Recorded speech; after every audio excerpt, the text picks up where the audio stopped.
Clint Eastwood, the legendary filmmaker and actor who soared from obscurity to stardom. But there's a tough life behind the icy stare and constant television presence.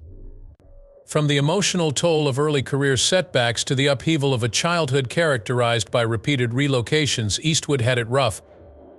In addition to suffering from anxiety episodes, he lost his father in a tragic plane crash. Nevertheless, he overcame these obstacles and became one of cinema's most revered individuals. Was Clint Eastwood's legendary status influenced by his troubled past? Find out the hidden tale by watching till the very end. San Francisco's St. Francis Hospital welcomed tiny Clint Eastwood into the world on May 31, 1930. He shocked the nurses with his massive 11-pound frame, which led to him being dubbed Samson. His ancestral genealogy had English, Scottish, Dutch, German, and Irish ancestry, according to his parents Clinton Cesar and Ruth Nee Runner. Perhaps even further back in his family tree. Clint had a Mayflower passenger. Jean Bernhardt, a younger sister, came to live with him later on. Keeping a steady work was a hardship for Clint's dad throughout the 1930s.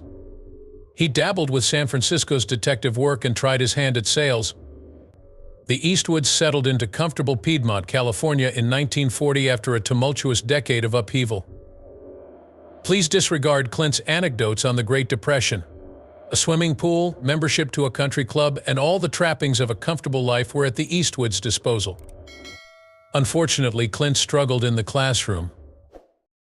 He had to play catch-up in summer studies after being held back in Piedmont Junior High owing to bad marks. At Piedmont High School, his defiant nature really came to the surface. His antics, including the blazing effigy on the schoolyard and the offensive statement inscribed on the scoreboard, led to his swift expulsion. A new beginning was on the table at Oakland Technical High, at least in theory. His teachers recognized his skill and encouraged him to participate in school plays. Meanwhile, Clint merely showed little enthusiasm. He cared more about girls, fast vehicles, and perfecting his sports like golf and tennis. Clint loved being alone even though he had basketball skills. He honed his skills on automobile engines, studied aircraft repair, and became an accomplished pianist to the point where his fingers were bleeding, according to a buddy. However, graduating? Quite a puzzle. Documents lack clarity, and many close to him, such as Fritz Maines, think he just left to find happiness elsewhere. Clint and his friend Harry Pendleton lived in Oakland for a while after his father moved to Seattle in 1949. A turning point in his life came when he received an invitation to a party in Malibu, where he met Howard Hawks, a film director. But there was actual labor before the movies. Springfield, Oregon, is a logging town.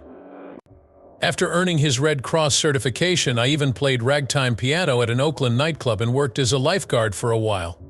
That was quite an exciting beginning. Was he guided by fate from the start, or was his success due to natural ability and fortunate circumstances? Be on the lookout because things are likely to heat up significantly. In 1951, Clint Eastwood was enlisted in the Army during the Korean War. However, rather than landing on battlefields, he did it at Fort Ord, California. Was that his task? Swimming instructor. Secure job, isn't it? But surprises might happen when you least expect them. On September 30th, 1951. Need to get back to base from Seattle? Hitched a ride? As it happens, the flight is cursed. The weather is horrible to start with, and then it gets much worse. The back door of the plane flies open. Clint devises a temporary solution, but the jet's communications and oxygen system suddenly stop working. That sounds like a terrible situation. When the gas tank is empty, things start to go downhill quickly. The pilot needs to dump the plane because he is lost in the fog miles from the coast of California. Clint and the pilot inflate rafts and begin desperately paddling for shore, despite the genuine fear of sharks. They are battled by the sea. In one version of the story, waves capsize Clint's raft. And in another, he must swim 2 to 4 miles. His military gig is about to take an epic turn. Do you recall the position of swimming instructor? It could be the deciding factor in his ability to stay alive in this situation. In the bioluminescent sea, a bewildered and exhausted Clint fights off hallucinations. but he manages to reach shore in the end.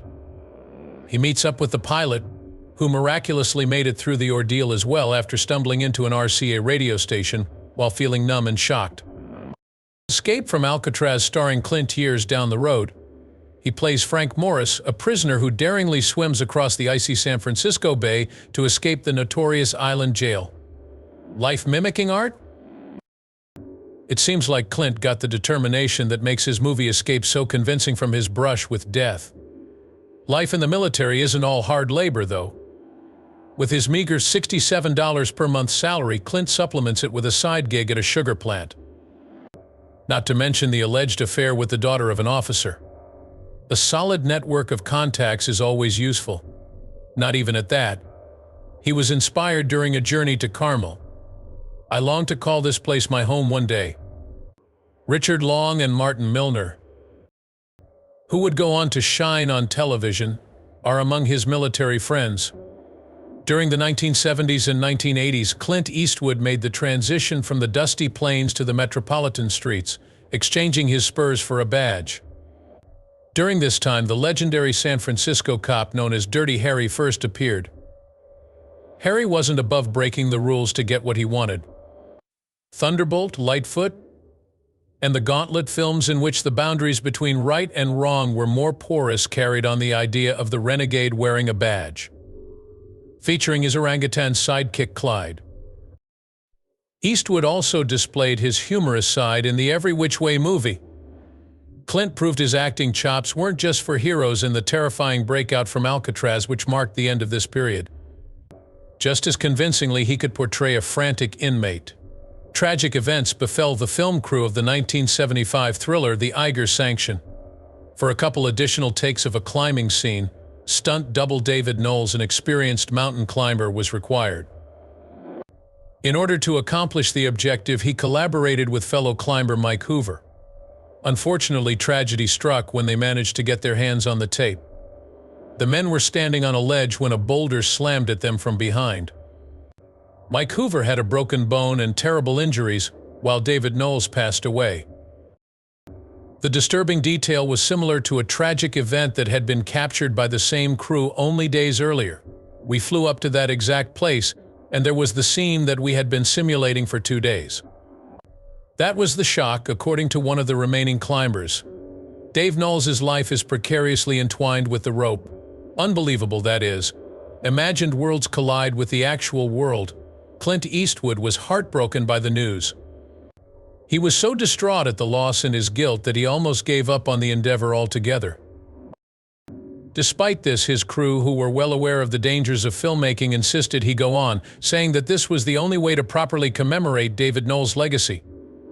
The protagonists that Eastwood portrayed changed over the 80s and 90s. They had become burdened, not only tough. On Firefox, he portrayed a pilot afflicted with post-traumatic stress disorder on Tightrope. He portrayed a police officer troubled by the serial murderer he hunts. Not only did Eastwood's protagonists face exterior enemies, but they also faced demons within themselves. Both White Hunter Blackheart, about a film director who grew preoccupied with an elephant hunt, and The Rookie maintained this theme, with the protagonist's fixation with a case endangering those around him. The zenith of this period was reached with Unforgiven. As a troubled ex-outlaw trying to make sense of his violent past, Clint went back to his Western origins. The era of Clint Eastwood the Grouch began in the 2000s and continued well into the next decade. He plays the role of a seasoned astronaut who, after a lengthy wait, gets the opportunity to go into space in the film Space Cowboys. His health problems get in the way of his pursuit of a serial murderer in Bloodwork, where he works as a retired profiler. In Gran Torino, a prejudiced veteran achieves forgiveness in an unexpected way, and Million Dollar Baby, in which he portrays a hesitant boxing teacher, Eastwood truly achieved peak curmudgeon status. In his most recent picture, Cry Macho, he plays a grizzled old man traveling across rural Mexico on horseback. The life of Clint Eastwood is just as dramatic as his films. It seems that his need for stability was symbolized by his 1953 first marriage to Maggie Johnson. Eastwood was hesitant to settle down at first, but he eventually did it. However, the home joy quickly faded. Unease began to build, and themes of extramarital affairs emerged. Lori Murray, Eastwood's daughter from a secret affair, was born within this lifestyle of philandering and was placed for adoption without her father's knowledge. Kimber Lynn was born from another affair. Maggie was aware of these infractions, but the pair persisted in their relationship and eventually had children of their own, Kyle and Allison. But the fissures in the exterior were widening. By 1979, the pair had officially split up due to the rampant accusations that Eastwood was having an affair with his co-star Sandra Locke. Beyond what was reported in the media, Eastwood's love decisions had far-reaching implications. There are competing accounts of Kimber. Eastwood's connection to her father. She has claimed to have pleaded for a tighter relationship and spoken of feeling ignored and irritated on several occasions, yet she has also described a strong bond. Lori Murray's backstory complicates Eastwood's own complicated past. Even though Lori knew she was adopted, it wasn't until the 1990s that a private detective helped her find her biological father. It is unknown if Eastwood ever sought her out or if he was unaware of her existence prior to her reveal, although he did welcome her after she contacted out. The affair between Eastwood and stuntwoman Roxanne Tunis started while they were filming Rawhide. Kimber was born of the rumored 14-year marriage, however, Eastwood insists he was unaware she was his daughter at the time. His tendency of concealing his children's identities will recur in subsequent events. Sandra Locke came into the scene in 1972, but by then Eastwood had already married Johnson and Locke was in a platonic marriage with a childhood acquaintance. In The Outlaw Josie Wales, their initial attraction became into an intense but troubled romance. According to Locke, Eastwood coerced her into having abortions and a two-ball ligation, even though he didn't want them. After 10 years of this poisonous dynamic, Eastwood was hit with numerous lawsuits alleging fraud and unfulfilled promises. In the midst of Locke's involvement, Eastwood crossed paths with Jacelyn Reeves, a flight attendant. The offspring of their affair were named Scott and Catherine. Simultaneously, he encountered actress Frances Fisher. At first sight, she was smitten. They had a joyful romance that resulted in a daughter, Francesca, despite Locke's shadow. However, Eastwood's hidden children with Reeves, the stress from past affairs, and paparazzi images suggested adultery. This relationship also eventually failed. In 1992, newscaster Dina Ruiz piqued Eastwood's interest. Their lightning-fast courtship resulted in a 1996 wedding and the subsequent birth of a daughter, Morgan. This appeared to be a more tranquil time for Eastwood. However, his introverted personality was at odds with Dina's reality program.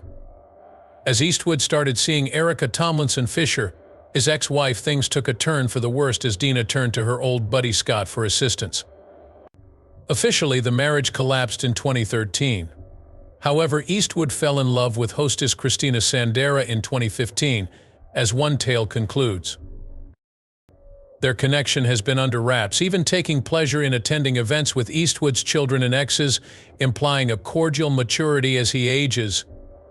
People have been wondering about Clint Eastwood's well-being for a while now. Fears intensified when he went over 450 days without making an appearance in public. He seldom misses the AT Pro-Am golf tournament, which is hosted close to his house and is one of his favorite events of the year. His last appearance was in February 2022. His loved ones were already worried when he didn't show up to cheer on his son Scott at the 2023 tournament. Nevertheless, this month Eastwood confirmed the allegations by making an unexpected appearance at a conservationist event hosted by Jane Goodall in his birthplace of Carmel by the Sea. He looked happy and cheerful as he chatted with Goodall. The iconic figure, who is 93 years old, appears in recent photos to be in good health, sporting longer hair, a full beard, and an easygoing yet fashionable ensemble. Since he is once again directing and producing the courtroom drama Juror No. 2, this signified his comeback to the spotlight. He was visibly involved in the job when he was photographed on set in Georgia in November. Eastwood probably took a page out of his father's book when he follows a low-fat, high-protein diet and watches his cholesterol levels. His father tragically passed away at a young age from cardiovascular disease. The fact that Clint Eastwood's son, Scott Eastwood, Says his dad is the reason he works out so much, shows that living a healthy lifestyle is in the family. Clint encouraged Scott to do weights when he was a teenager, and Scott now follows a similarly disciplined diet that prioritizes nutrients over treats. Clint Eastwood clearly refuses to let his age limit his abilities, whether he's acting, directing, or just spending time with other environmentalists. Much obliged for your time. If you enjoyed this video, please subscribe, leave a comment, and press the bell icon to let us know.